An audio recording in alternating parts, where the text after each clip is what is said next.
As you're entering those answers, you should do so in the chat box below. That's really the best place for you to hold back channel conversations. You can chat with peers and swap ideas while Kirsten is guiding us through the session.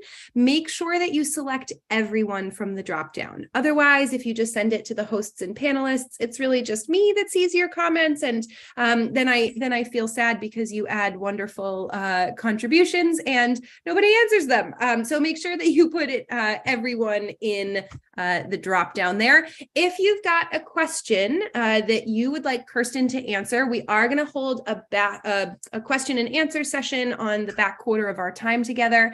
So use the Q&A box down below during that session to log your questions, and you can just pop questions in there as we're going through this conversation. I'm going to keep an eye on them. We'll flag them, and we'll all have a really fantastic conversation together. Final thing, we are recording this session. So if you have to drop a little bit early or you want to share some of these ideas with a peer, we've got you covered. You are all going to receive a copy of this recording in your inbox in the coming days. So you don't have to do anything at all. A recording will be coming to you. Kirsten, you could pop me over to the next slide, please. Because now that we're through with housekeeping, I get to say hello as well. Again, I'm Georgina Donahue. I am our Director of Community here at Pragmatic Institute. And honestly, one of my favorite parts of this role and this opportunity with our community is being able to connect you with all sorts of brilliant minds and really elevated practitioners who have actionable and practical knowledge to share with you. So events like this one is one way that we do that. We also have an online space for Pragmatic alumni where folks share ideas, examples, advice. We've got weekly office hours with Pragmatic instructors, exclusive learning workshops, and really just a truly enormous collection of resources. So I absolutely hope that you join us in the community.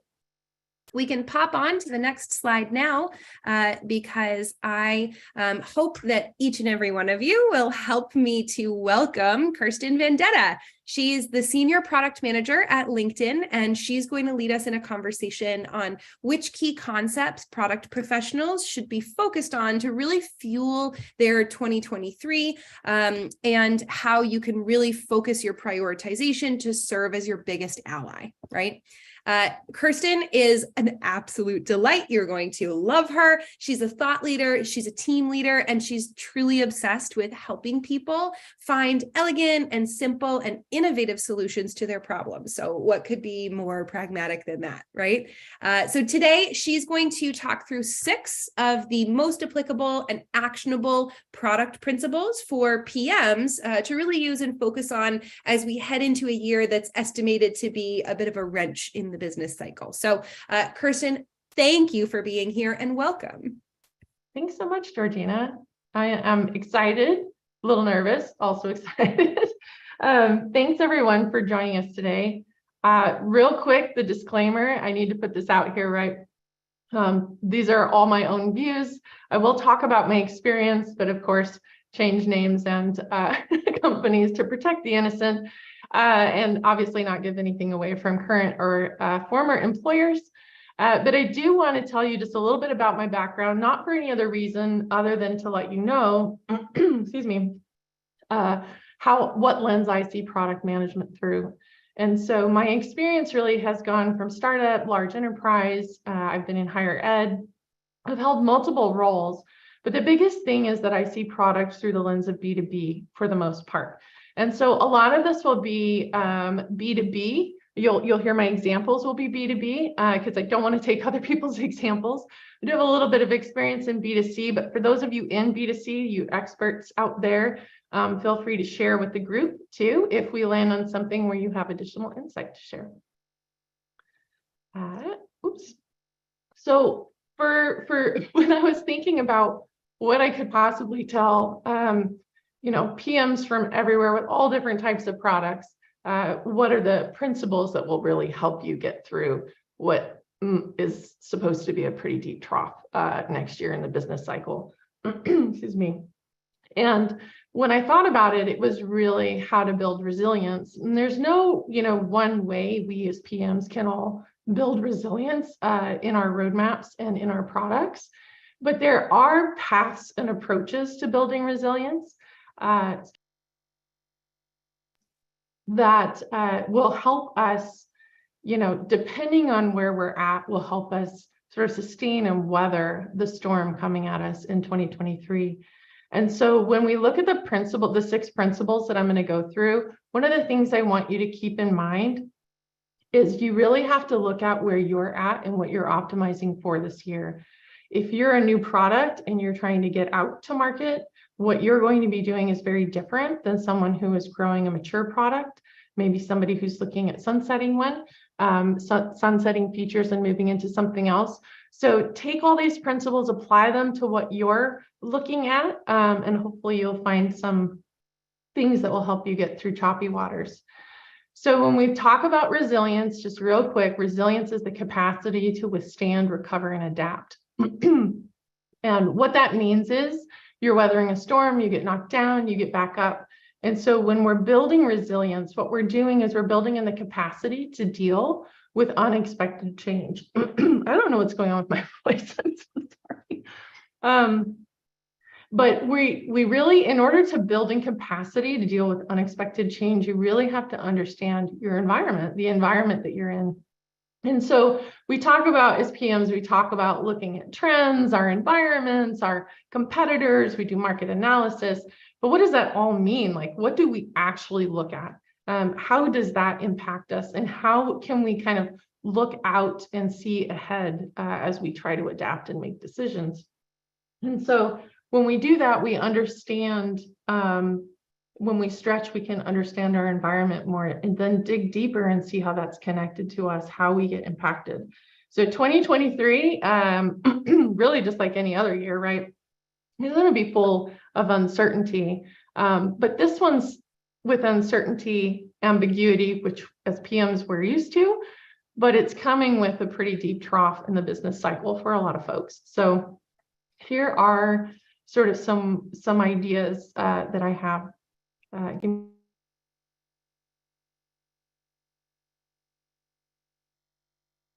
So sorry. So when we look at product principles, really, if we take a step back and we look at principles for ourselves, really they're fundamental beliefs, right? Something that guides us in how we perceive things and the decisions that we make. And if you think about it, let's say you have a principle that is, excuse me, I always act with integrity, high integrity, and you find a wallet on the ground and it's full of cash. There really isn't a long time frame in your decision making to go between, should I keep the cash or should I look for the ID and find the person that this wallet is for, right? And so when you live your principles consistently, it defines who you are. It creates, it helps you decide what your behaviors are going to be. And it effectively really reduces your decision time and your decision fatigue. So when we talk about product principles, we're talking about the same thing here. We're talking about setting principles and guidelines specifically in this macro environment we're going into to help us weather the storm and make the right choices, but also to reduce our decision time and our decision fatigue. And so here's an example. I'm sure everyone has seen this. If you haven't, Slack is one of the, most documented product principles out there. And Ethan Eisman, who's the SVP of design at Slack, has a great article, which I've linked here, and I will share the slides in the community after this, but really talks about how they are meant to be cross-functional decision-making guidelines, right? And so don't make me think. That's simple, that's intuitive, it's easy to use, it's easy to learn, is a Slack guideline. And that's formed who Slack is, not just as a product, but as a company. They really come together to make sure that everything is really easy to use, is intuitive, it's easy to ramp up. And so when we look at product principles for 2023, the first one that I settled in on, because you could have so many, and trying to pick ones that would apply to all of us from all of our backgrounds, this was my number one. As Georgina said in the intro, I am very, very passionate about making things simple, easy to use, like Slack's product principles speak to me. But the first one is embrace and solve for complexity. And that's really so your users and customers don't have to. And you might be saying, well, yeah, I mean, that's our job, Kirsten, like that's what we're supposed to do. But one of the things that I think is interesting about being a PM is we can get really focused and have tunnel vision on just continually optimizing the product we already have.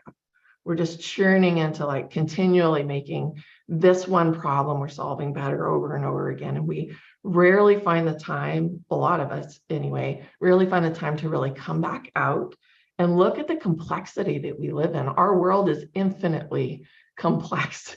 The systems that our products exist in are complex.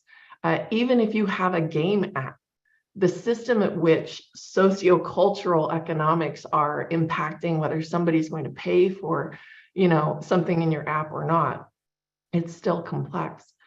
And so to navigate these complexities, really, we have to zoom out and look at them. So the first thing about embracing complexity is keeping a pulse on the macro environment. And I've picked 5 things from macro. I promise I'm not going to make you go back to like collegiate macroeconomics, but I do want to point out a few things that's really important for you to keep your pulse on. You may have departments that do this for you. Excuse me.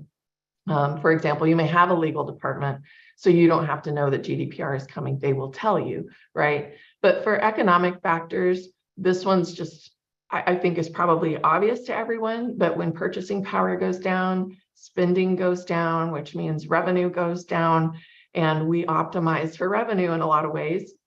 And so keeping an eye on inflation, for example, can cyclical businesses take out loans? Can they borrow the money they need to continue to operate? If not, their spending will go down, and the same for consumers. When we look at political and legal factors, we're talking about, for example, technology or compliance legislation. As PMs, we really have to enforce compliance in our products.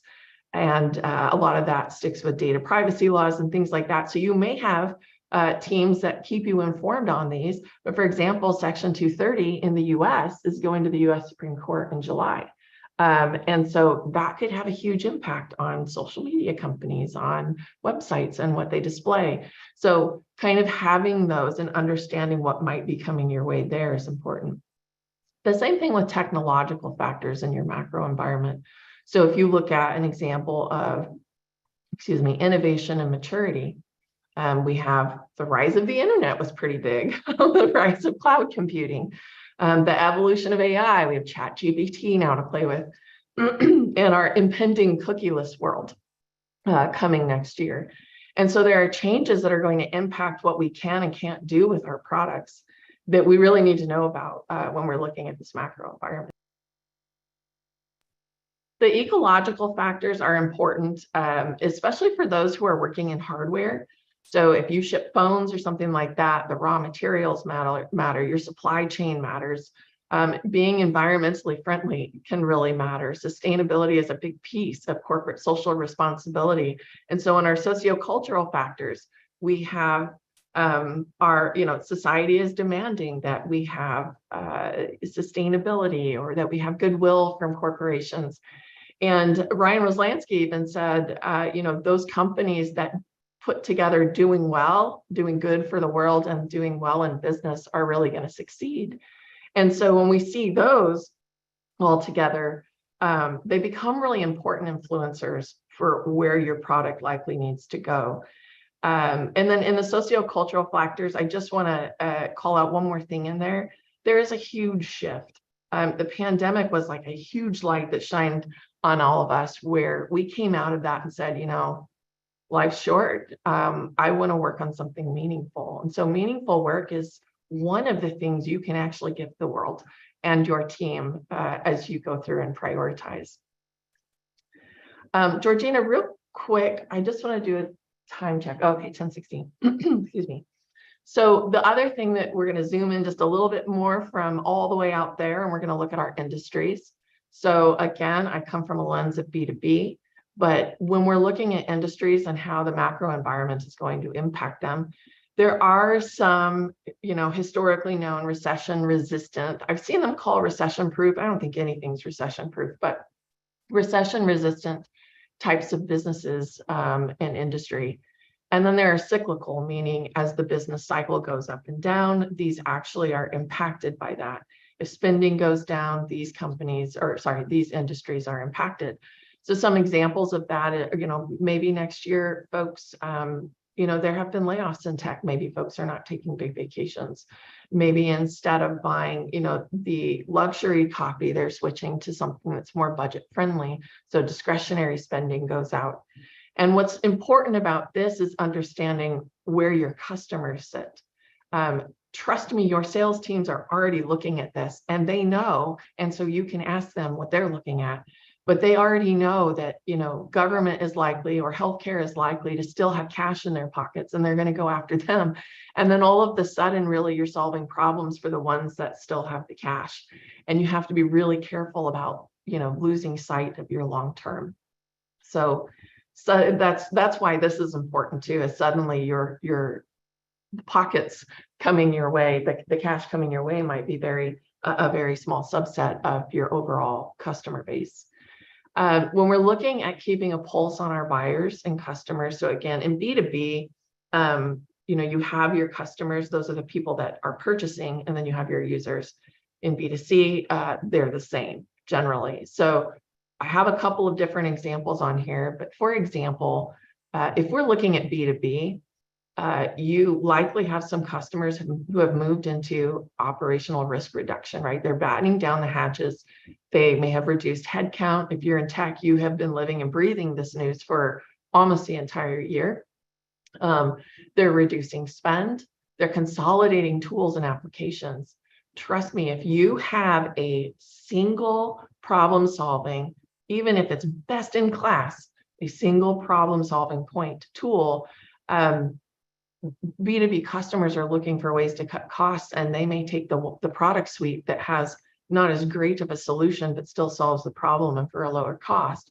And so this is really good to know, especially as you're trying to really set yourself apart and differentiate with your marketing team what your product value is as compared to, say, a product suite. The other thing is, has something significant happened to your customers? So we talked about the macro environment happening to you and to your customers. What's happening for them? There are new laws going into effect around the country in the US in January. What is changing for them? And can you get ahead of that? And what I mean by that, I don't mean it to sound like, maybe there's new compliance laws. There are always new things for compliance. But here's a big one. In the travel industry for a while there, it was a shift in looking at sustainable travel. So not just looking at, can we get 100 million visitors to our city, but can we do it sustainably? Can we not wreck our communities when we're doing it? And that was coming down the pike. And as a product manager and products that serve that community, trying to figure out how I could best serve them in this new change and this pivot in their industry. And so it's a really big thing to look down and say, really what's impacting them and how can I help solve that problem? And then we talked about this earlier too with the B2C, discretionary spending mostly gone. It depends, right? The interesting thing about B2C, if you guys have studied economics, when we have a recession or when we have an economic downturn, think about what you do. Do you still save a little money for your vices and entertainment, something to help you forget, right, of what you're living through? So interestingly enough, right, like alcohol goes through the roof. The pandemic was tough and alcohol went through the roof. So not everything goes away, but things to. For your users' needs and behaviors, there are so many webinars, documents, articles, LinkedIn posts, whatever out there telling you what metrics to track. I'm not going to spend a ton of time on this specific topic here on like customer engagement, acquisition, all of these ones. What I want for this particular slide is for you to understand that your users' needs and behaviors could have changed. From a B2B lens, your sales and support teams are going to have some insight here. And so be besties. They're going to have great source of information for you and user groups as well. But let's take, the average marketer, maybe you do MarTech, and now maybe there was a reduced headcount on their team. So they have to do more with less. They probably have to quantify what they're doing a lot more. And in marketing, if you work in MarTech, that can be really hard. Usually marketing budgets are the first thing to go in a recession or a downturn. They may have new pain points that have surfaced. What has changed? You may have been optimizing towards pain points that surfaced in 2020 or 2021, and you're going into 2023, and those are going to be a little bit different. And so really coming back to see why are we losing a deal in B2B, or why are we losing users? You can see the flags if you're looking at product usage, customer engagement. You can see what's changing in your product. This is where you go get that qualitative information to really understand why. The other thing too is, like, for B2B, even though customers generally are not the same as the users, sometimes they are. And so if they get a company credit card and they can swipe and buy, the UX design tool on their own, of their own choice, that may change and go away too. And so keep in mind that your users in some cases are also your buyers in B2B. Then, And then the last thing in this particular principle is really, as you embrace complexity, taking a step back and looking at your product through a different lens. If you're going way out, you're looking at the macro, you come in, you're an industry, you come in, you're looking at your product, your company, your buyers. Go in just a little bit more and look at your product to see if you have some uncovered hidden value there. And what do I mean by that? If you've been in a product interview in the last 3-5 years, you've had a question like this where they're trying to see if you can be creative about a solution, right? And so one of the ones I've received is, you've been given 200 old laptops, what would you do with them? And everyone else, the main answer everybody does is recycle, right? That's a given. But what else can you do with it?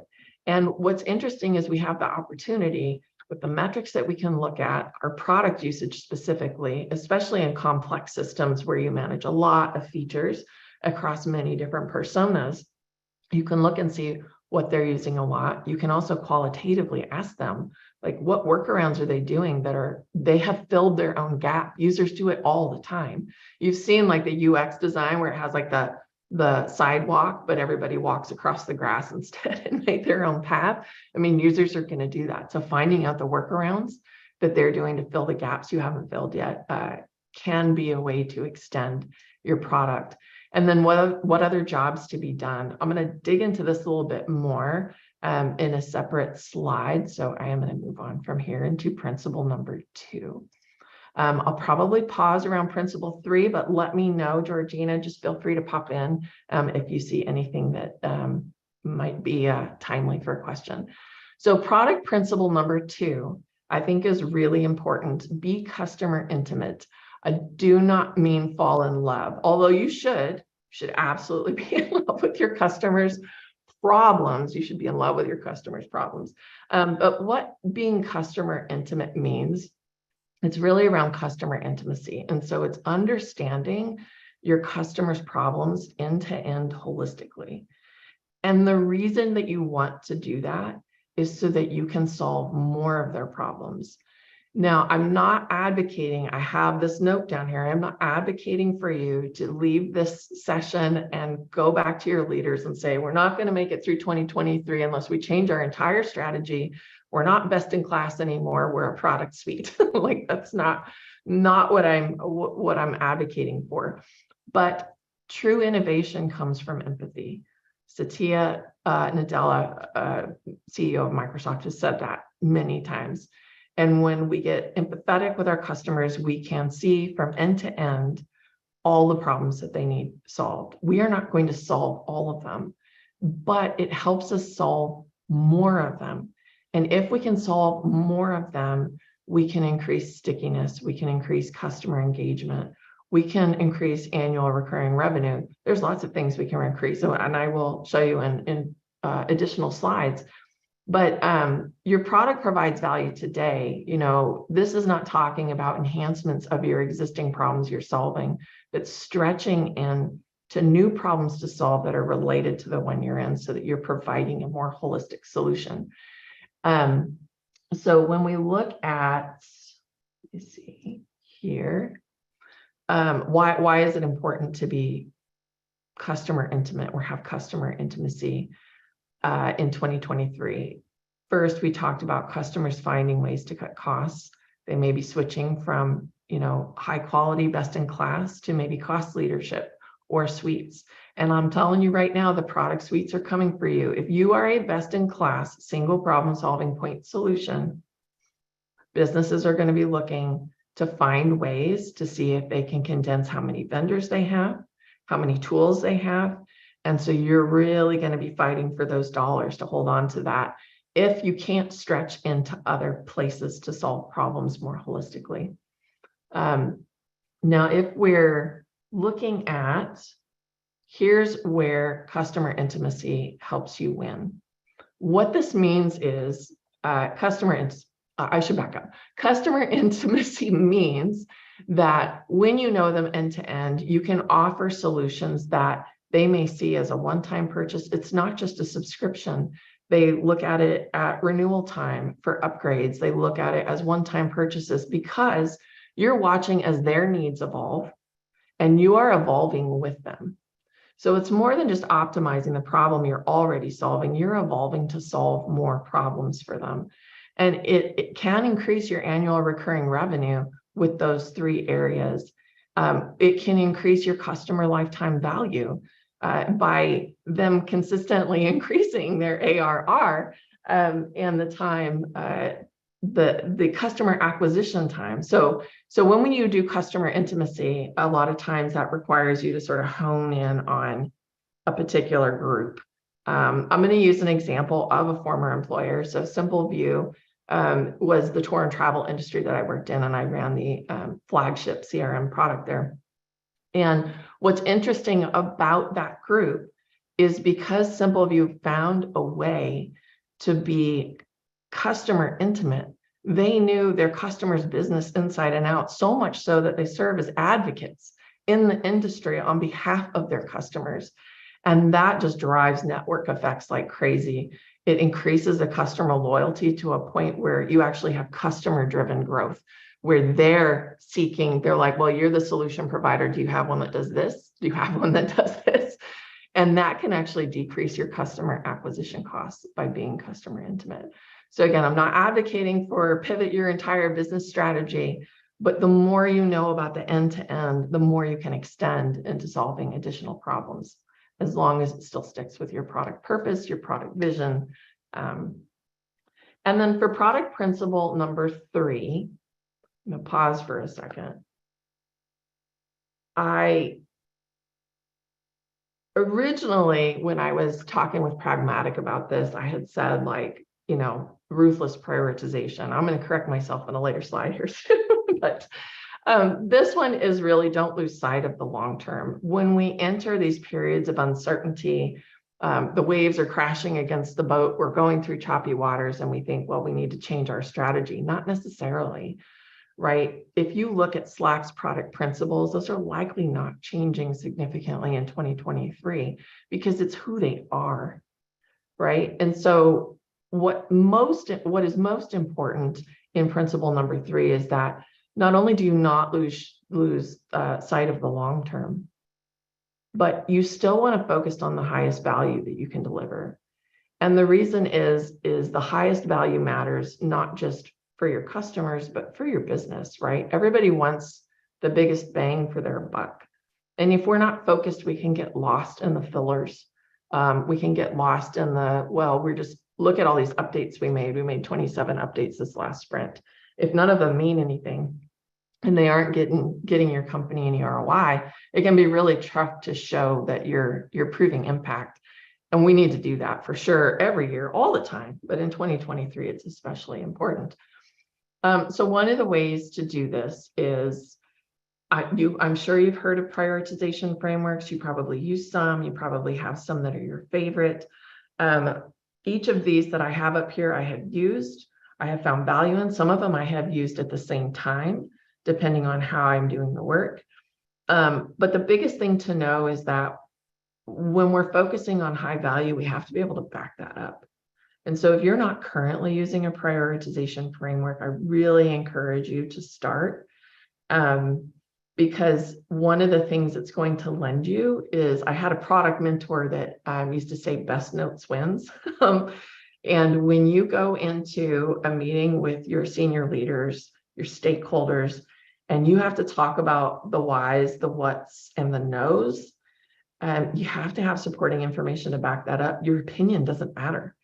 To say, I don't think we should, is not going to carry any weight.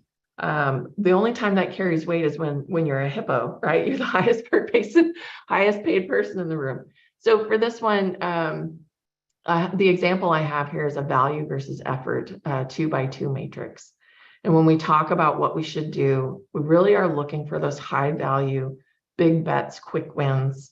And in these, I want to, well, actually, let me just look here real quick. Yeah. So in these, you guys have heard of like the jar, filling the jar with the rocks, the pebbles, and the sand. One of the things that I think is interesting about that is, you as a product manager can't shove all your big bets in there though, right? The rocks are your big bets. The pebbles are your quick wins, and the sand is the fillers, and the stuff you should never do is not on here because you shouldn't do it. But when you're filling that jar, and you can't start with the sand, or you can't fit in the rocks, right? I think you guys have heard this. Let me back up. The analogy is, you fill the jar with your rocks, then with your pebbles, then with the sand, and that's how you sort of create the opportunity to go after big bets, quick wins, and the fillers. And the fillers are quite often user requests that make their lives easier, but do literally nothing for your ROI. And so really, you're winning goodwill with those. They're low effort and low value. The sand rarely adds value on its own, but I have personally been stuck in a sand trap. I don't know if you guys have, but I have been in a prioritization where we're just like taking the next stack of the backlog and shoving that in. It's like, look how many we got done. And we announce every sprint, we're like, oh, we did 27 things. And what was the value, Kirsten? Well, we did them. We delivered all of them. It's fantastic. Look at what we got done. Right? When we prioritize output over our outcomes, that's when we get into trouble. So you can't get all of your big bets in, but it's really important to make sure that you are prioritizing. And the reason is doing this can affect based on where you're at. So if you're focusing on gaining new customers, you want to prioritize acquisition. So acquisition might be part of a weighted prioritization system that you're using. So you see here under the value versus effort complexity, I've used product plan, AHA. I'm not trying to sell anybody's product, although if you're here, love it. They have backlog prioritization boards. And so you can go in and work with your product leadership, your sales leadership, and say what's important to us. And then it helps you rank. And then everybody can see it because you're bringing everybody on board. Why is that important for resilience? Because you really have to bring everyone on board. I mean, when you normally have to bring everyone on board just to get funding, it's going to be particularly difficult going into 2023 for a lot of us. And so having best notes really does win. I'm going to pause there, Georgina, real quick and take a drink of water. Any questions so far? Folks, if there are questions that you want to chat about now before we move into the rest of the discussion, please pop those into the Q&A. So far, Kirsten, there has been some really good discussion and a lot of validation as well about some of the points that you brought up. A couple folks attesting to the transition from a best-in-class to a suite solution that is already appearing to be an area that is happening. And then Sean also recommended a book called What the Heck is EOS that goes into the rocks, pebbles, sand analogy a little bit and touches on it as well. I love it. Thanks, Sean. My favorite thing is books. I buy so many books. I haven't read them all, and I'm very glad they're digital now. So if anybody here manages digital books. Thank you. Thank you for making it so I don't have to haul books everywhere. That's great. It was called What to Know About EOS. Mm-hmm. Awesome. Thank you, Sean. And then we were also talking a little bit about career cushioning, which I think is a really interesting perspective on this conversation, looking at it through the lens of organizational success and also looking at it through the lens of personal success, right? And kind of comparing those things. But I will pose one question to you now, and then we can kind of circle back on some of those group conversations after. Do you have any tips about how you were able to get out of the quicksand and how you suggest that others avoid getting stuck in the quicksand, as you say? Oh, yes. It takes time though.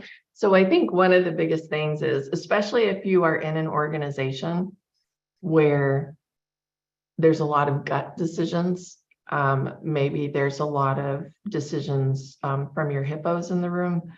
You can end up in sand too if you're really focused on, let's say, you're prioritizing the wrong metrics. So you might be prioritizing reducing bugs. Reducing bugs is not going to fix your customers' problems.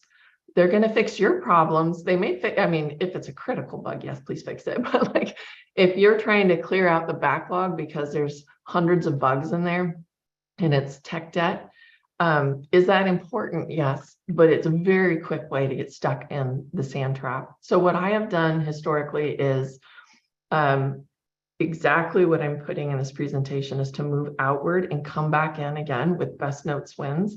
Meaning when we are doing a presentation, I will be the one in the room saying, do we have the value for that? What's the impact of that? And one of the greatest things that that you can do is, if the team is not used to that, or even your leadership is not used to that, trust me, your marketing team wants to know this information. So you can even say, like, marketing needs to know what value we are selling our customers and really get into bringing that to the table. I promise you, if you sit in meetings with your leadership team right now and they don't generally use data, and you walk in with data, like, here's the trends, here's what I'm seeing in the macro environment, you know, guys, cookieless is coming up. And so I'm recommending that we prioritize doing this work before cookieless gets here, so that yada, yada, yada, yada, yada. You get out of the sand pretty quick with that. I think the other thing is, when your rocks are your big bets, you gotta be pretty solid on your information, right? You do a great disservice to your engineering team if you come and say, this is what we're doing, we're gonna do this because the hippo said so. Really understanding what that big bet is and what you're trying to achieve, and knowing what you're gonna measure. If you know what you're going to measure before you build it, all your sand traps go away, because, like, what are you measuring if you save somebody a click? Is it really, you know, it's not as impactful. Hopefully that helps. Sometimes when I talk about product, I ramble a little bit towards the end. I think that's maybe my favorite ramble I have heard in forever, if that's how you find it. I think that is wonderful. Thank you. Yeah, of course. All right, so let's dig into our last three principles. So principle 4 is make time for learning and thinking. And you're probably like, oh yeah, I know this. Like, every webinar I go to, it's like, well, how are you going to be strategic? And I look at my calendar and I have a bazillion meetings. And like, how am I going to do this? I guess I'll do it on the weekend. Well, answer is no, don't do that. You still need the downtime. But the first thing that I learned from one of my favorite mentors was, one, to theme your calendar if you can. So meaning, if you have a strategy day and you look at your calendar and normally Friday afternoons are the only time people leave you alone, make that your strategy. Block that. Calendar blocking is important. If you don't protect your time, no one will. Literally no one will. You are responsible for setting your boundaries and protecting your time. And what I think is interesting is, we do all this learning. I think every product manager's LinkedIn profile out there says, you know, always be learning, learner, lifelong learner. We are always learning, but our brains don't connect the pieces until we stop and just think.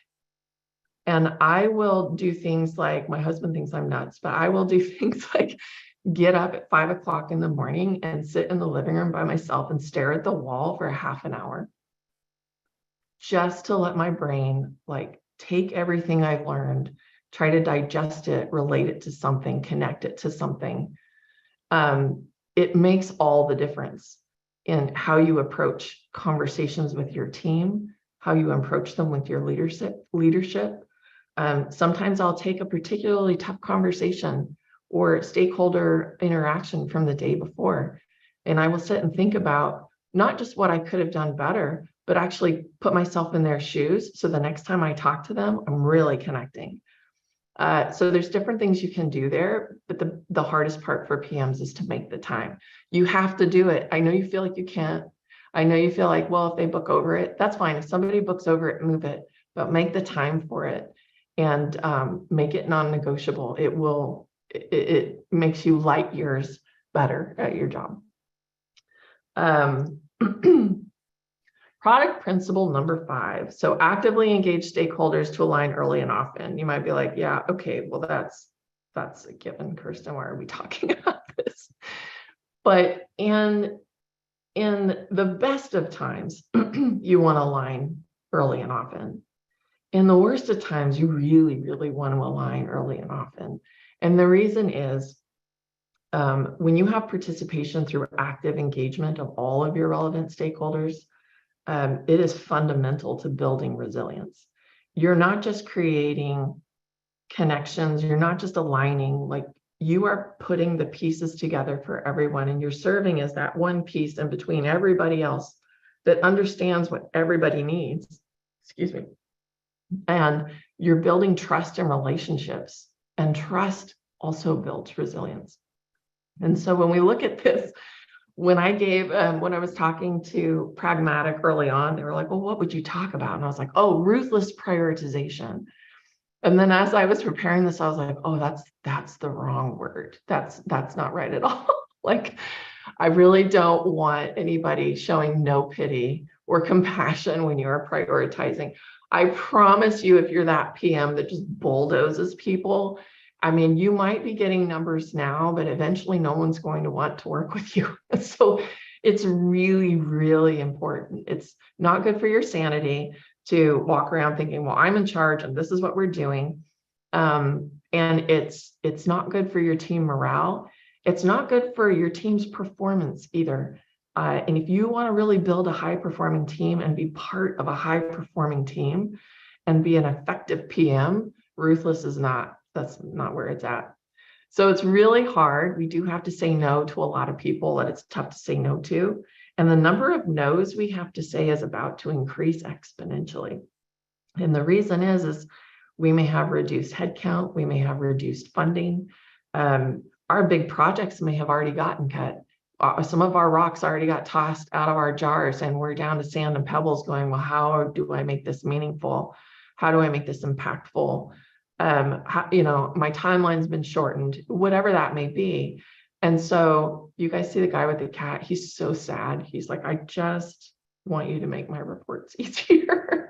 I feel so bad for him.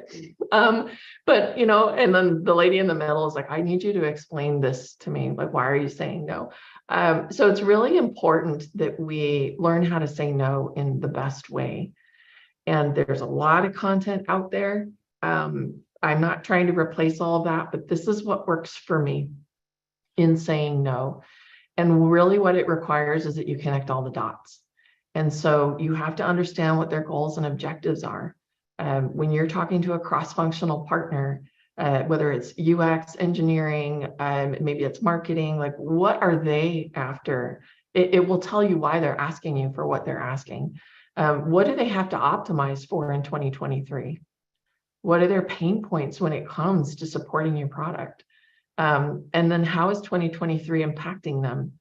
So when you go and you're declining or deferring is the word I learned that was like, you're not saying no, you're saying later. Don't say defer though, if you're really not going to do it. It's just better to rip the Band-Aid off. But if you're deferring or declining a product request, you're not in charge. You want to say no in a way that what's going through their head. Think about when you hear no, right? Like what's going through their head is, I'm not important enough. You don't understand, or you would agree. This is super frustrating. And a lot of people think the problems that need to be solved is frustration. That's not the only problem that needs to be solved. Sure, we want to solve problems, but some of our solutions create new problems, right, that we have to solve. So when we connect your no, the why for your no, to the larger picture and to that person and what they're asking for, and acknowledge if you saying no is making their life more difficult. You may have had to pull a big rock out because you didn't get the funding for it, and it's a big no right now. But helping them understand and bringing them along for the ride on that is how you can say a better no. The last product principle that I have is really important to me. I think building trust is one of the most important things that we can do as PMs. And I said, build trust you first, because sometimes, the sobering reality is we don't have control over whether our companies have decided to allow hybrid, be full remote, team autonomy, whether we have empowered teams, whether we get to work agile because we think it's amazing, or we prefer waterfall over everything else, or we just don't have control over a lot of those things. But we do have control over how we honor our promises and commitments. We do have control over how we show that we trust other people, that they're going to show up on their side of the equation and get their stuff done. And when you have trust in your team, it builds a high-performing team. Because you have trust, you can actually openly disagree. You can openly have conversations that need to be had without everybody going, well, I guess we're doing this, like the PM said so.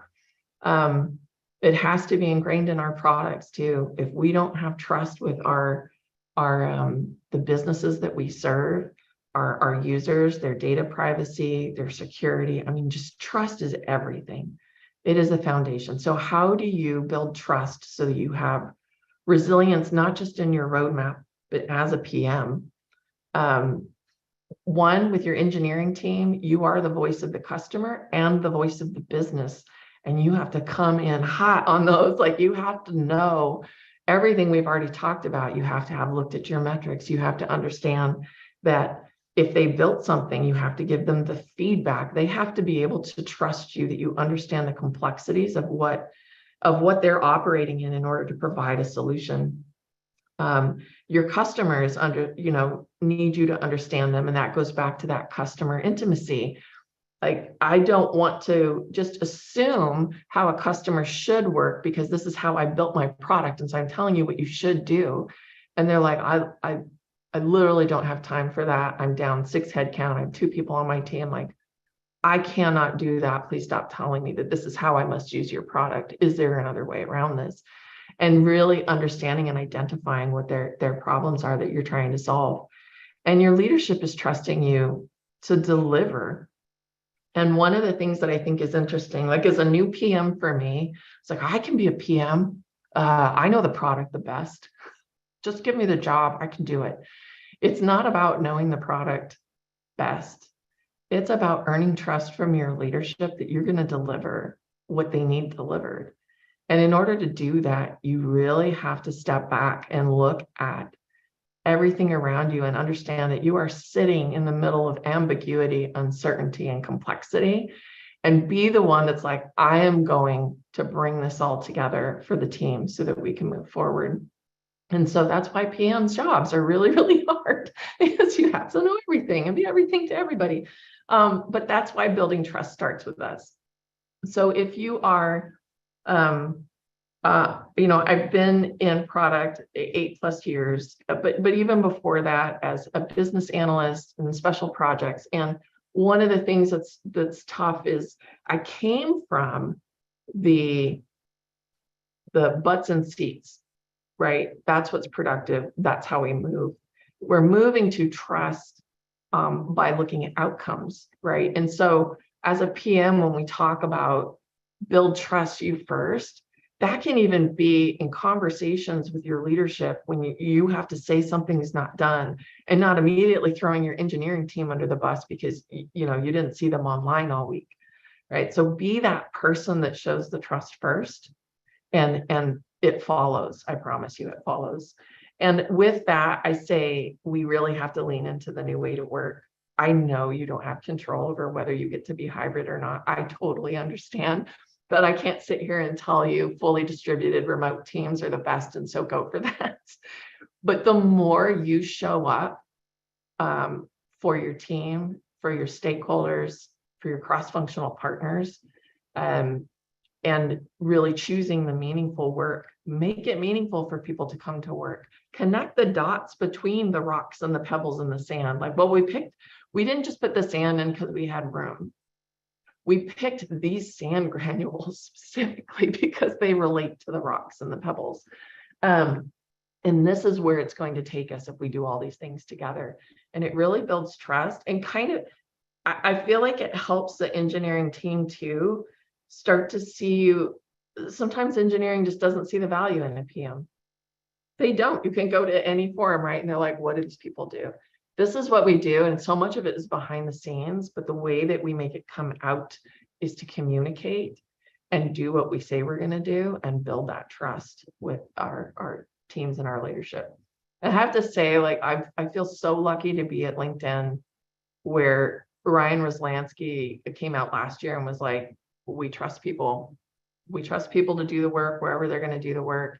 And if you have the opportunity to work for an organization like that, I'm telling you, it really changes how the team can deliver.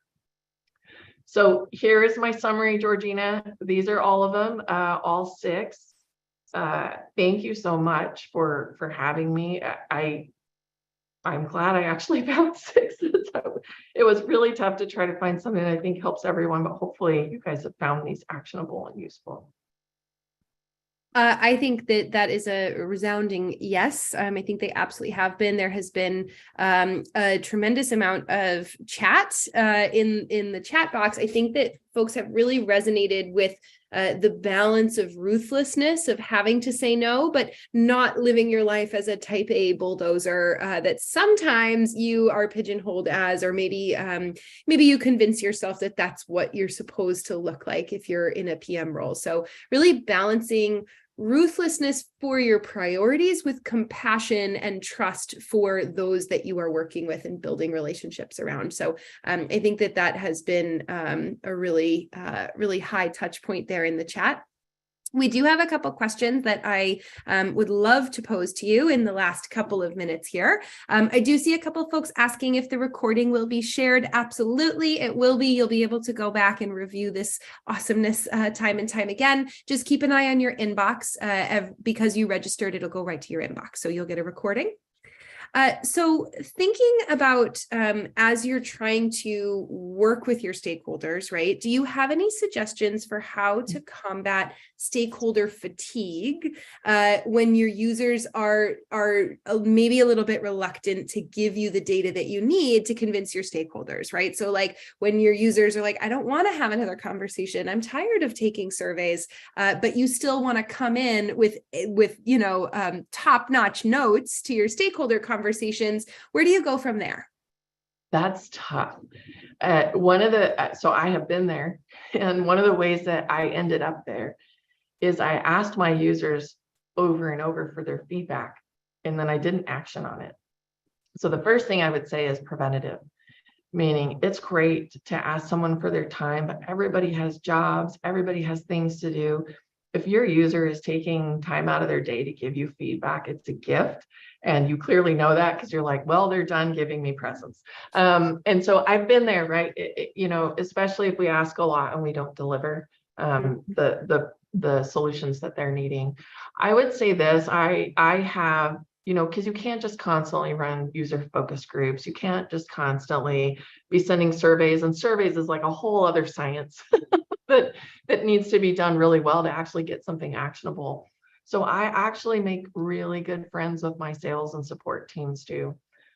When people are, what are the cases coming in? What are the highest support problems that you're running into? Because if I solve that problem, I solve a problem for me too, because I'm going to reduce the cost of my support team having to support the issue that my users continue to come up with. I've also gone into what I would call product education, or like knowledge-based questions. And I will look for search terms, like what are people searching for? What do they think this product feature, what feature do they think this product has that doesn't? They might be always searching for graphs, and your product doesn't have graphs. And you're like, well, okay, well, there's 1,000 searches on that. And then sales. If you're in B2B, sales is really, this may be true for B2C too. I'm not an expert on B2C, but if you're in B2B, sales has a lot of the information about why people are pushing back too. If they're not going to come on board, or maybe they're up for renewal. And in the renewal conversations, customers are talking about how they're going to pivot to a competitor because the competitor has XYZ. So those are other ways to get user feedback, is really depend on those front-facing folks at your company. Yeah. And you're kind of touching on the sales team leads to another question that someone is curious about, is how do you really foster a culture of customer intimacy in your sales team, right? Some of those frontline folks, how do you start to build that muscle with them? So it's a really kind of unified approach between product and sales and maybe marketing, other places. So I don't know if everyone can do this. I feel very lucky that I have this opportunity. And I don't get to do this today necessarily, but in other companies, I have had the chance to actually go on sales on-sites. And what's really useful about that, and also high risk, by caution, is if they bring the PM on a sales on-site, you're going to get the questions like, we could just build that, right, Kirsten? Like, I'm not committing right now. But you can hear how sales talks about your product. So you could even do this virtually and say, I won't even ask you a question. I just want to sit on a sales call and hear what you guys are talking about. And you can hear how sales pitches your product. I remember the first time I went on one, I was like, wait a minute, this is how you guys are selling it? Like, I didn't know that was the value that was resonating. And I had to step back and go to my product and be like, I was not aligned to sales. Like, I did not realize that was actually what was selling the product. Let's focus there. And so I think becoming a partner to sales means it's got to be a two-way street too. I mean, you have to be careful about going on sales on-sites, but if you're allowed to sit in on a sales call, sometimes you can even go into your sales system. So maybe your company CRM and see sales notes, and kind of take your perceptions from there. Did that answer the question? The question was really, how can you build the relationship, right? Yeah, I think so. I think that answers it beautifully. And it makes a lot of sense too, right? Really creating that connection, really creating more opportunities to see it in the wild, right? And get that feedback coming through. There are so many more questions that I want to ask you, but we're at the top of the hour here, so we are going to wrap up. Folks, Kirsten will be in the community answering some of these extra questions that we sadly didn't have the time to get to. So we'll pepper her with questions about how do you give feedback back to product development after they create a feature, about how the customer liked it. How do you maintain a roadmap with your stakeholders, and what are some really great juicy places to get data that you need to have Kirsten's top-notch notes. So we'll talk about all of that and more. Thank you so much for being with us. There are dozens and dozens of comments in the chat that are just overjoyed to have spent this time with you, and reset and prep themselves for the next year. So thank you very much for being with us, Kirsten. Yeah, thank you. All right, folks, until next time, we will meet you back here in January. We are going to be chatting with the CEO and co-founder of GrandPad about how to hit some really effective market research so that you can nail your positioning strategy. So a lot of what we've talked about here today, we'll be able to continue the conversation next time. So we will see you then. Thank you very much for joining us. And again, Kirsten, delightful to have you. Thank you for your time. Thanks, Georgina. Thanks, everybody.